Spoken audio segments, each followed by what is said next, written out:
Hello दोस्तों, जय माता दी। मेरा और मेरे एएस म्यूजिकल ग्रुप में आप सभी का बहुत बहुत स्वागत है। तो एक मैं बहुत ही प्यारा गीत लेके आई हूँ। इस महंगाई और दहेज के ऊपर जैसा भी होगा आप लोग कमेंट में ज़रूर बताइएगा।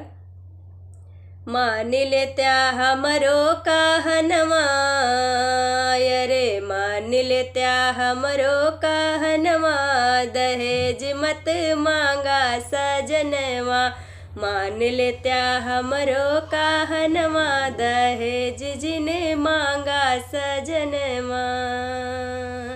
बिटिया के बाप कंगाल बना घूमई, बिटिया के बाप कंगाल बना घूमई। यही महंगाई की करनवा, अरे यही महंगाई के करनवा, दहेज मत मांगा सजनवा। यही महंगाई के करनवा, दहेज मत मांगा सजनवा। मान लेत्या हमरो कहनवा, दहेज जिने मांगा सजनवा। हे समधी छोड़ा शादी के फिक्रिया, हे समधी छोड़ा शादी के फिक्रिया, शादी के फिक्रिया हो शादी के फिक्रिया।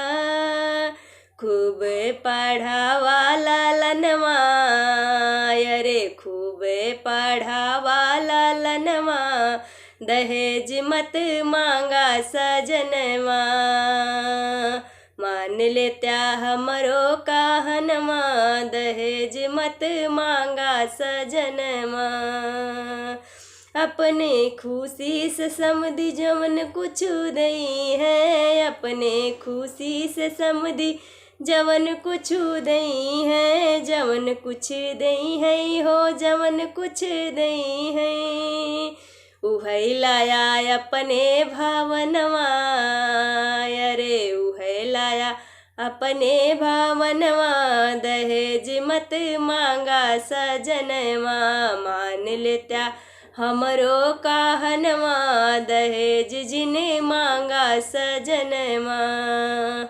मुफ्त में कैले त्या बेटवा के शादी, मुफ्त में कैले त्या बेटवा के शादी, बेटवा के साथी सजन बेटवा के शादी।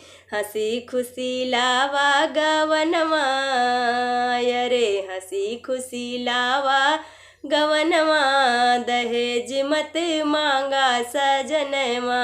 मान लेत्या हमरो कहनवा, दहेज जिने मांगा सजनवा।